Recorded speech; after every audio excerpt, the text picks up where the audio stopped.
Last Sunday, one of the weirdest annual events on television took place yet again. Groundbreaking changes coming to the Miss America competition after nearly 100 years of swimsuits and evening gowns. We are no longer a pageant, we are a competition. Are beauty pageants sexist or are they empowering? What does standing for a social issue have anything to do with the way that you look in a bikini? We could say politically correct that the look doesn't matter, but the look obviously matters. Who's ready to find out who won?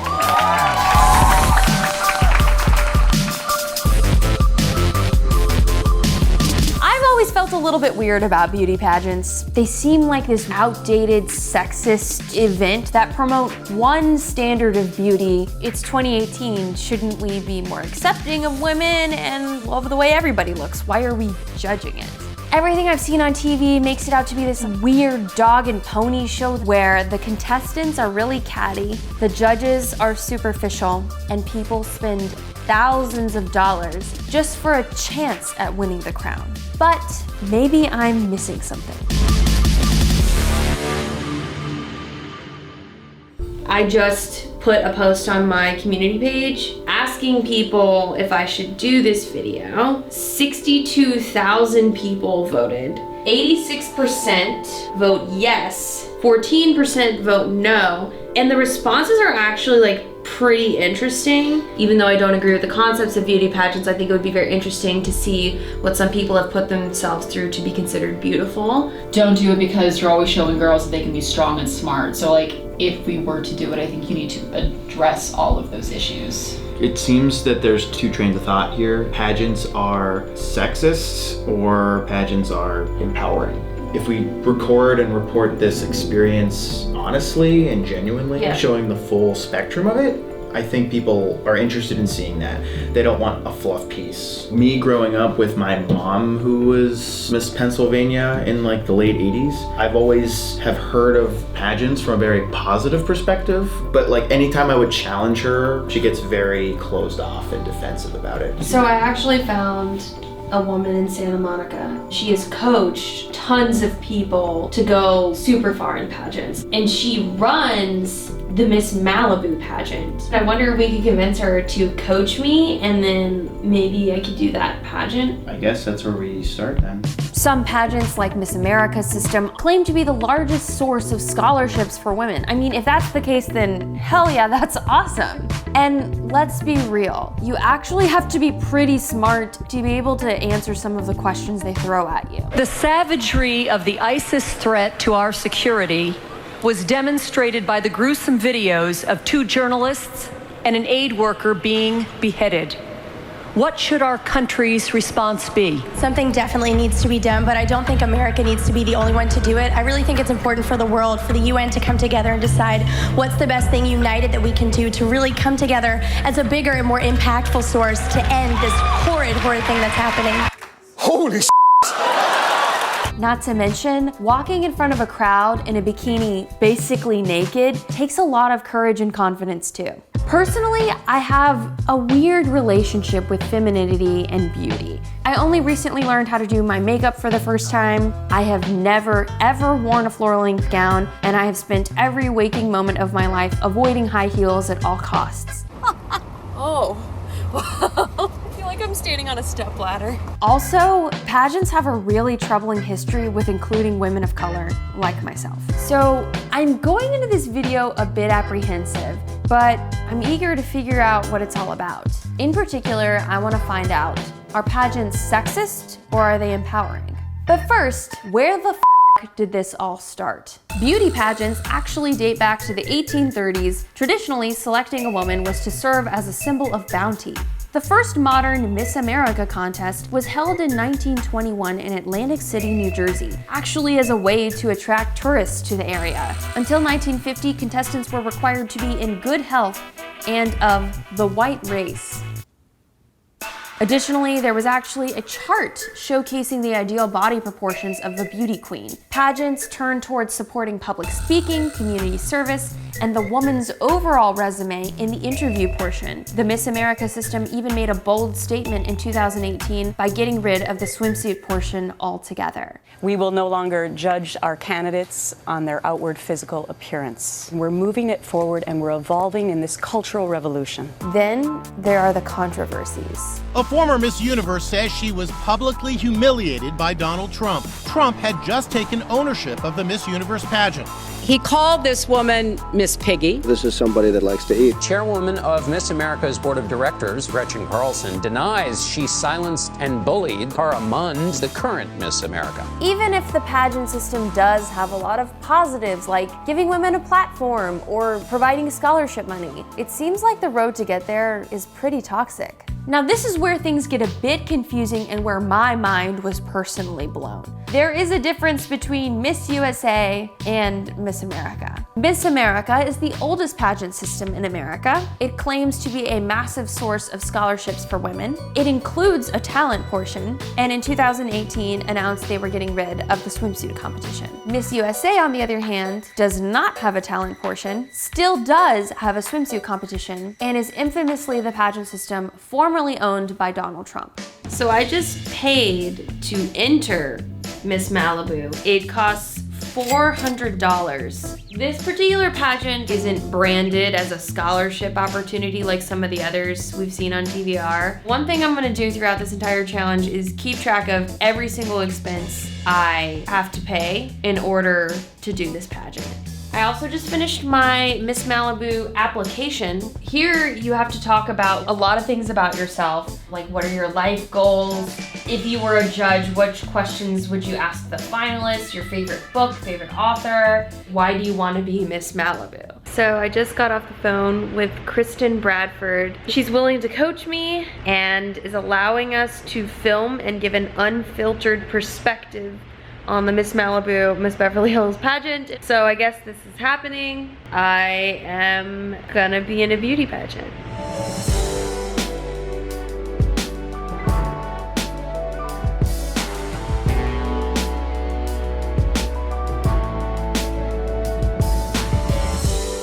Hi, my name is Kristen Bradford. I am the owner of Crown Diva, and I am going to be coaching Michelle for the month leading up to the competition of Miss Malibu. So today it's really our introduction to pageantry. We are going to go over some of the tips and tricks that you need to know in order to do well in the pageant walk and posing. These are the only heels I own. I don't think they're what we're looking for. No, they're not really pageant shoes. I'll show you what the pageant girls normally wear. They're called tippy tops. They're Chinese laundry. As you can see, they're very high platform and a very thin heel.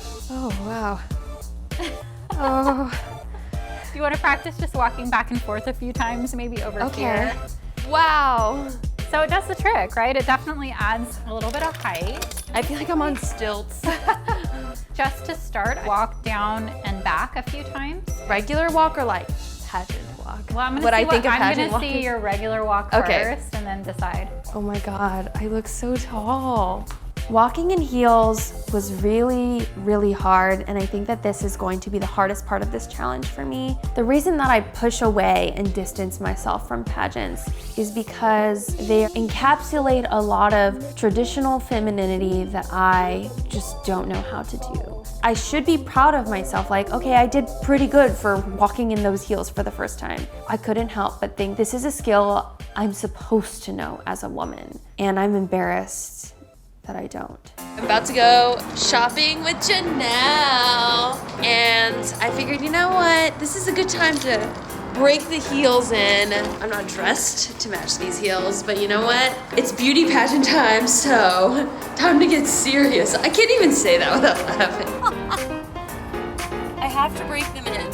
I gotta get the miles in. Oh, wow. I feel like I'm standing on a stepladder. I look so dumb. We're at Ralph's. You look like a Beverly Housewife. Don't mind me. Just shopping for my party in Beverly Hills. I've never understood why people choose to wear heels. Now I'm like I feel like a bad bitch. That actually went better than I thought it would. I thought it was gonna be like horribly painful, but I think I'm like finally breaking in on them. The heels are what intimidate me the most about the pageant. Still going. Still going. Still strutting.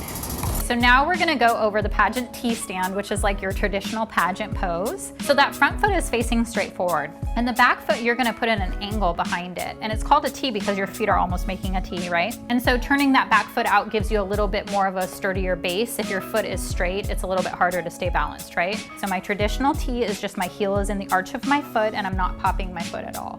A more exaggerated T, which I would use for swimwear, I'm gonna move my foot over in front of my big toe, and then I'm gonna go up onto my toe a little bit more to exaggerate my leg muscles a little bit more. Even though all of this stuff intimidates me, the thought of seeing myself in an evening gown and pulling it off somehow made me really excited. As much as I want to distance myself from stereotypical femininity, I can't help but kind of want to fit into that. Relax your fingers. Your attention in your fingertips, you do this too, you get little pointer fingers. Oh, so no. sometimes you'll point and then other times you'll kind of like just stick your fingers out like that. I noticed that in pictures I take of myself too. So we really want to think about you just having nice, relaxed fingertips, okay? We're gonna shake out our arms every time before we go out on stage just to make sure they're nice and loose. A lot of times when you're doing stuff, you hold tension in your hands and you don't realize you're doing it. We don't want our focus on your arms, to be honest. We want to look at you and look up at your face. For now, I really want to practice that smooth and elegant and, you know, really like focusing on doing everything technically right, and then we'll move on from that. This is a beauty pageant. I am unapologetic about that, but that being said, that is not the only determining factor. I don't ever give them hair color or height or weight or any of that. What I do tell them is you are going to be a role model for being a healthy person and living a fit and healthy lifestyle for young women. I'm Steve Zim. I'm the owner of a Tighter You fitness studio. In the last video, we set up for a photo shoot. Here, I have to have her ready from every angle so that everything is flawless as she walks. Nothing can even jiggle. You are exposed, you're out there, everybody's seeing it, and you've got to feel confident. I need to take Michelle to a completely different level. I knew immediately that I wanted to work with Steve again because he trained Miss Idaho, who was very short, just like me. All the girls were here, and she was here. She made it to the top 15. My job is to get Michelle to look long and lean. Height doesn't matter. It's been quite a bit of time since the Victoria's Secret video. No. Yeah. Steve! Sorry. What? I was 12 and a half at the end of the last video. Like Steve says, when you're on a runway, you have nothing to hide. For the last video, we did a photo shoot so I could take lots of pictures and choose the ones that I liked the best. And for this, I don't get to do that. Our plan for Michelle is this. Wake up in the morning, fasted cardio, 1 hour. After that, she's gonna come in and lift weights with me 1 hour. 4 hours will pass, and then she can do her cardio one more time, 1 more hour. The biggest obstacle Michelle is gonna have is recuperating from the workouts. At the beginning, it's gonna be very tough, so she has to eat well. She has to supplement well. This is completely safe, what we're gonna be doing, but it is for a short period of time. There's no way to continue your workouts. Once that moment's hit, you gotta back off. I'm Stevi, was former Miss Teen USA. So I went to school full-time, acting school during my year, and then I would go to red carpet events, galas in the evening. On the days that I wasn't doing anything, I would go and do my charity work. It changes you because you have a lot of responsibilities. I'm Denise Kennell. I was Miss Pennsylvania in the Miss America pageant system and currently serve as a judge for various pageants. People only know about pageants from what they see on television. So they're only seeing the girls in swimsuits and an evening gown. They have no idea of the preparation that is involved in competing in a pageant. There's also this really interesting thing you have to sign to participate in Miss Malibu. You have to be single, never married, never having given birth, or never had a marriage annulled. Why on earth are you not allowed to have had a marriage annulled? Why does that matter? To me, it sounds like they want someone with a clean record who's not gonna have drama. And I get that, but like, It's 2018. I definitely want to ask Kristen about this. Why is it that you have to be unmarried to do the pageant? I don't know. I think probably because if you win Miss USA or Miss Universe, you move to New York and you live in an apartment there. So they really need someone that's able to fully just commit their life to the title. Is that also why you cannot have a child as well? Yeah, exactly. Come on out. Oh, this is a cute pattern on you. It's so my ass. Let me get the large bottom just for a little bit more coverage.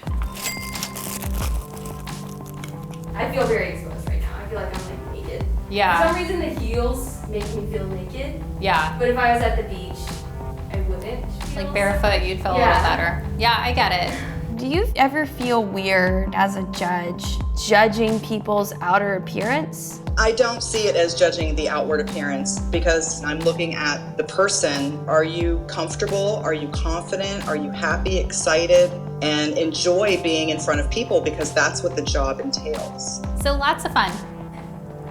Big energy.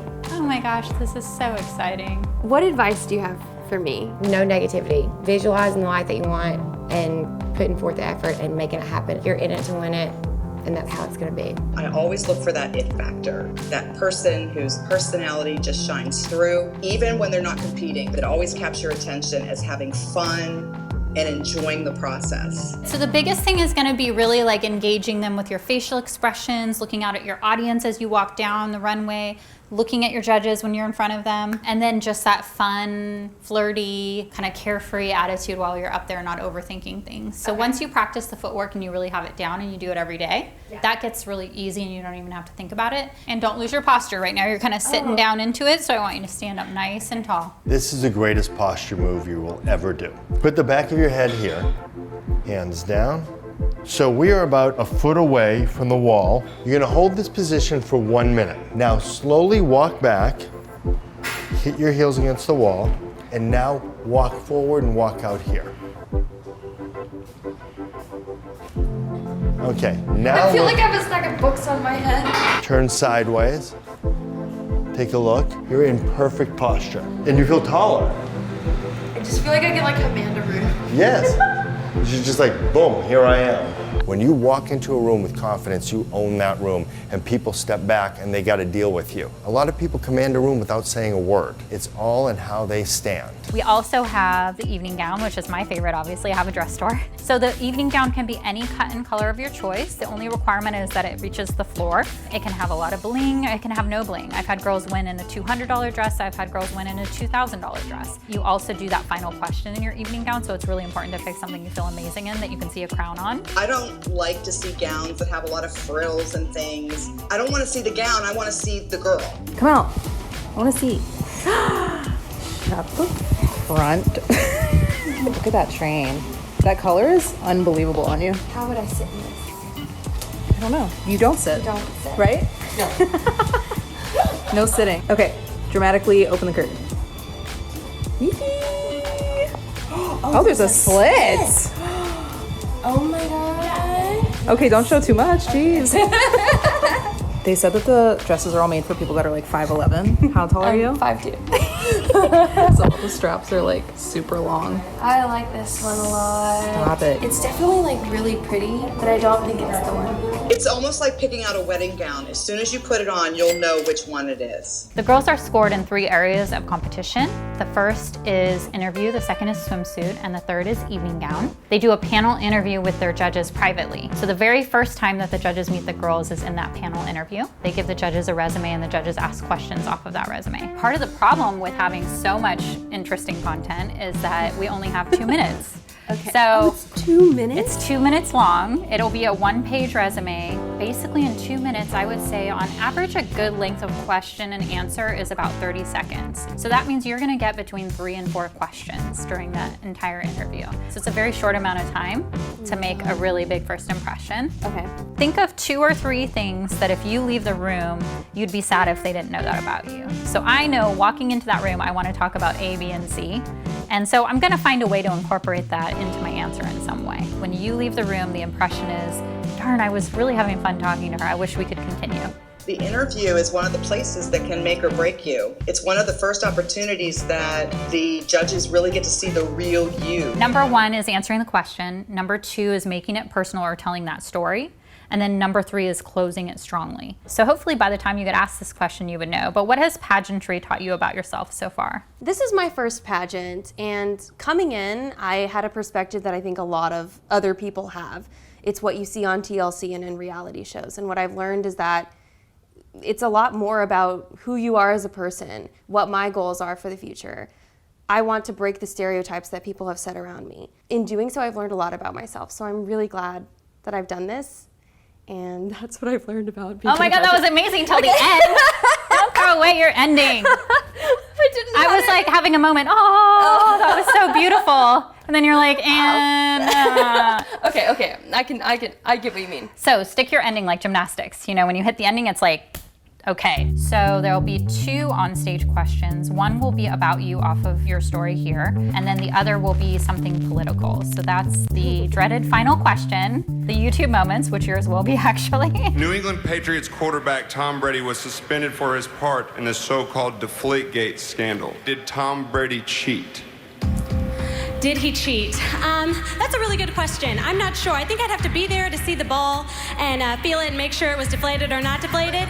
But if there was question there, then yes, I think he cheated. If there was any question to be had, I think that he definitely cheated and that he should have been suspended for that. That's not fair. And she won. She was the winner, which means this was one of the better answers that they heard. What I suggest doing with the political type questions, A, is understanding really like both sides of the issue. I don't want you to offend anyone, but I want you to clearly have an opinion. And the more important thing isn't what you feel, but why you feel that way. As a judge, I don't really care what your opinion is. I just wanted you to be able to support your opinion with conviction. Are these just like practice questions? Yeah, practice questions and... Oh my God. They gave it to me whenever I won the Miss Arkansas. You're representing the whole country. They want you to be presentable and well-rounded. What does one have to do to gain your respect? Oh, see? Okay. So, what's your answer? Okay. And you literally have like there to answer it. Okay. I would say that in order for someone to gain my respect, I would want them to be loyal and friendly and care about others more than themselves, probably. Don't say probably, you're confident. Okay. Do you think young people face more pressures and challenges today than the previous generation? And if so, why? You know, I can't speak to the previous generation's experiences, and I think that every generation has a different set of hardships. I will say that today, social media makes self-confidence such a hard thing to achieve. And as Miss Malibu, I would want to use my social platform to show people that confidence doesn't have to be perfect and it doesn't need a filter. Wow, you've been practicing. Social platform, listen to you. Go girl. Okay, what about a political question? Like, what political questions did you ask? What is your opinion about the NFL players taking a knee during the national anthem? I definitely see the perspective of being an NFL player and not feeling the respect deserved. And because our country is built on the ability of democracy and freedom, I think anybody should feel comfortable taking a knee during the national anthem if they're not supported by the organization which is playing it. And so that is something I do support, even though it is a bit controversial. I'm going to follow up to that and say they're role models for young children, but also they're doing it as part of their occupation and their job. Do you still feel the same way? I actually think that it's great to tell children that it's okay to politely take a knee for yourself when you have an opinion that differs or you don't feel respected. You don't have to be violent about sharing a controversial or different opinion. Personally, I disagree. However, I would not knock points off for her because she was able to back up her opinion, even though you may have sensed that I may not have agreed with what you were saying. That's important because you want to be able to back up your opinion with conviction and confidence. This is going to be a tough competition, I'm not going to lie. My pageants are known for being the hardest pageant there is in the state of California. She's chosen a tough pageant, but I always say if you want to be the best, you have to compete against the best, and so that's what she's doing. We got to lengthen these muscles. Hold, hold, hold, come up. And breathe out, pull it down, hold. When we have more lines and more cuts, the judges are looking everywhere. They don't even remember how tall you are. That's what I want. We're at the mall. I'm not naked with Janelle and Olivia. We're trying to find the last outfit. I hate malls. I cannot remember the last time I came to one. Probably for the Victoria's Secret video. Malls stress me out. Do you think I could wear this to the interview, Olivia? No, it's too bohemian. I don't want to do a pants. I'm too short. Let's not forget. We found this jumpsuit. I like it, but I'm too short for it. Maybe, yeah. It's kind of a weird length. I thought that the interview outfit was going to be the easiest to find, and it's proving to be the most difficult. Olivia, do you think we found the outfit for the interview? So, yeah. Janelle, I like it. I think so. I like smiling. This is it. I'm gonna have to suck it in. Comment below if she looks like Princess Jasmine. I do know that, like, I cannot separate my legs. I cannot breathe, but that means it's right. That's the price of beauty. I often don't talk about the fact that I was Miss Pennsylvania with people that I meet because I'm afraid of their reaction. Some people are extremely supportive and like, wow, that's really cool. And then there are some people like, don't you think that that is kind of a knife in the side of feminism? There is a lot of negative press and negative connotation that comes with beauty pageants. A former Miss Universe says she was publicly humiliated by Donald Trump. Alicia Machado was crowned Miss Universe in 1996 when she was just 19. But within months, Alicia gained up to 40 pounds. Trump demanded that she lose weight, calling her an eating machine on the Howard Stern show. He even took her to a gym and invited the media to watch her work out. He called me like Miss Piggy. Donald Trump is a bully. Yes, total. My opinion on that is they pick you to how you look. We could say politically correct that the look doesn't matter, but the look obviously matters. Like you wouldn't have your job if you weren't beautiful. And it's your responsibility to keep up with your body and the way you look for your whole year. He never personally told us anything like that. Again, your weight will fluctuate, but you have to stay on it. You have to stay strong, and that's what you signed up for. I'm curious about your opinion on when people like Sam Haskell or Donald Trump fat shame contestants. Obviously, I think it's wrong. Any of the people that they're talking about are surely not fat in any sense of the word. Those folks should not be talking about women in such a way. It's demeaning. Has anyone plus size ever won a pageant? I am not aware of any. Now, with stunning accusations at the Miss America pageant, the reigning Miss America now blasting leadership, including new pageant chair Gretchen Carlson, for bullying her. Khare is painting her reign as Miss America as anything but glitz and glamour. Just weeks before turning over her crown, in a letter to her Miss America sisters, Mund writes that chairwoman Gretchen Carlson and CEO Regina Hopper have systematically silenced me, reduced me, marginalized me, adding, "I'm not comfortable with any of us being controlled, manipulated, silenced, or bullied." I couldn't believe the news that as we're coming to the close of this video, Khare Mund, who is Miss America, has come out and said that she has been basically emotionally abused her entire year as Miss America. She wrote a 5-page letter. It's just insane to me to think about how much chaos and drama occurs behind the scenes in this stuff. I have really, really wanted someone who has had a negative pageant experience to speak with me on camera. It's getting really frustrating, and we've emailed a ton of people, and it's like no one will go on camera and talk about this with us. So we finally got an interview with a former pageant winner who publicly came out saying she had a negative experience in the pageant system. We do the interview, it went awesome. And 15 minutes after the interview ended, she called to say that we can't air the interview because apparently within 15 minutes she decided she wasn't comfortable having the interview online. She sounded super nervous and kept talking about how she didn't want her pageant system higher ups to find out about it or having them come after her asking why she said what she said. This is just like the Khare Mund story that came out on the news. People are afraid to speak out against these organizations. She made up the most BS excuse. This is f***ing insane. And now I'm not really sure how to feel. One thing that I would encourage pageants to do and pageant participants to do is to talk about all the great things that they've done and how pageants have helped them. The confidence that it gives you, the opportunities that it gave me. Winning the pageant, you get a 2-year scholarship, so I went on to finish my 2nd year. Philanthropy is a huge part of what these girls do, so I love the idea that pageantry gives them a way to voice what is important to them and to make a difference in their communities. If it's important to you to win a pageant and be a role model and talk about your platform and impact people, then isn't it worth investing in yourself? Once you have either participated or watched someone you love participate, you realize how beneficial that they can be. What do you think the likelihood of me actually winning is? Like 99.9%. Why? You'll be fine. What? Because you're pretty. I think you can do it. I think you can do whatever you put your mind to. Judges don't know what they want to pick. You have to show them what they need to pick.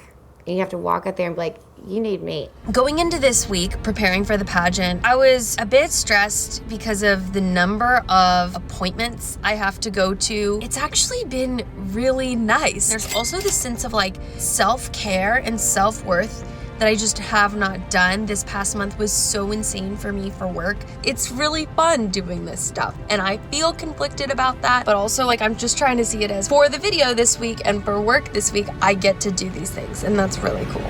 We just finished. I love the new color. Thank you so much, Renee. My pleasure, Michelle. One step closer to Miss Malibu.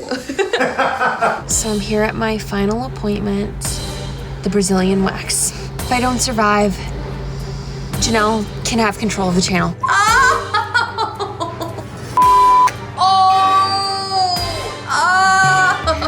Is it over? It's over. Oh my God. We brought you back out in the bathing suit to do the body fat test.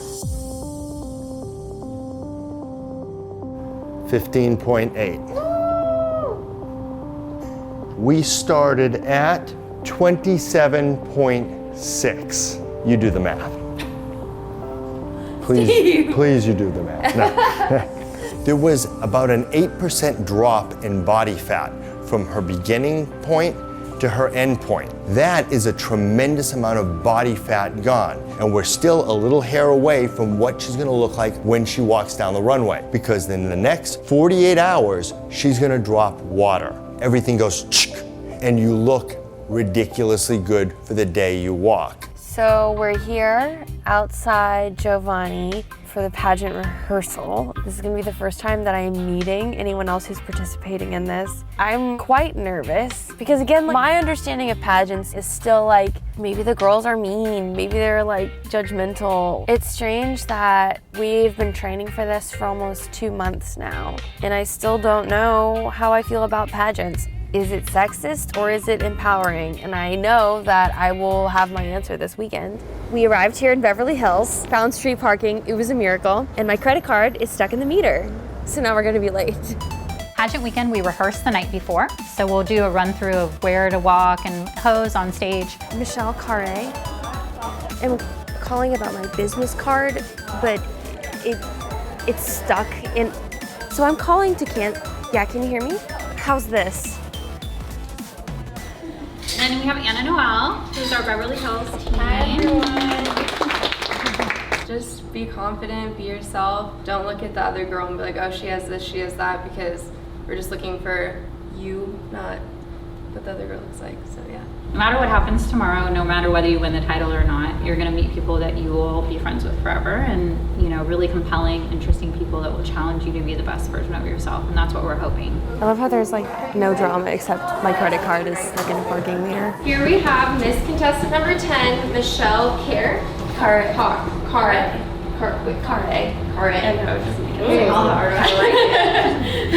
Okay, and how do you pronounce your Polish? Dark. It was interesting meeting all the other girls. Everyone was very, very nice, which was great. But like 2 of them were top 5 at Miss USA. When I was standing backstage just watching all the other girls walk, I was just so amazed at how graceful and beautiful and poised they were. I got off stage and then someone was like, your shoulders look really tense. And I was like, I know. It just seems like a lot of hullabaloo for wearing a dress and a bathing suit. I was also really surprised, honestly, about the diversity of the contestants, nationality-wise, but also like body type wise. Like there was a girl there who was shorter than you, I think. One girl next to me said that You wanted to do this to like gain confidence in yourself. she did this because she wants to be confident, because she knew she would learn how to be. That's really cool if like a pageant can motivate you to do that. In the same way like I signed up for a marathon and I'm like, I want to do this. I didn't know that when we walk in the swimsuit, they say your accomplishments. Michelle is a 26-year-old graduate of Dartmouth College. She is the owner of a production company with over 1 million followers on social media and 40 million YouTube views. I think that's really cool that they do that, and it's not just like, here's a girl in a bikini. What's strange is the judging aspect and having people critique that and can then compare you and pit you against other people trying to do that. Yeah. I'm gonna go out there and I'm gonna be f***ing scared, but I need to remember like, how many times am I gonna get to walk a runway in a swimsuit and have people cheering? So I think that's the mindset I need to have rather than thinking about how weird it actually is.